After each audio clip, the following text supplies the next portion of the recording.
Hello friends, Puinan Cinematala Khadija জুয়েলার্সে আপনাদের সকলকে স্বাগত। খাদিজা জুয়েলার্স নতুন কিছু বিয়ের ইউনিক কালেকশন নিয়ে আপনার সাথে হাজির হয়েছে। চলুন আমরা আমাদের বসের সাথে কথা বলি, দেখি কেমন কি রেট আছে। হ্যালো, সকলকে স্বাগতম।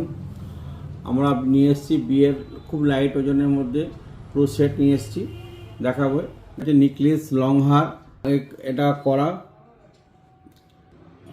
লাগের করা 25 গ্রামের মধ্যে আছে নথটা, এবং টিকাটার সঙ্গে আপনার যখন 7.5 ভরির মধ্যে হয়ে যাচ্ছে। 7.5 ভরি আপনার রেট হচ্ছে আজকে 17 তারিখ, 17ই ডিসেম্বর। আজকের মধ্যে আজকের রেটে হচ্ছে আপনার 6,28,000 টাকার মধ্যে পড়ে যাচ্ছে পুরো বিয়ের সেট সোনার মধ্যে। আর এর সঙ্গে কলা না দেওয়া হয় তাহলে কলা দেন, কলা দিলে আপনার আরও রেটটা কমে যাবে। ভিডিওটা ভালো লাগলে লাইক, শেয়ার এবং পরবর্তী ভিডিও আপডেট পাওয়ার জন্য অবশ্যই আমাদের পেজটিকে ফলো করবেন। ধন্যবাদ।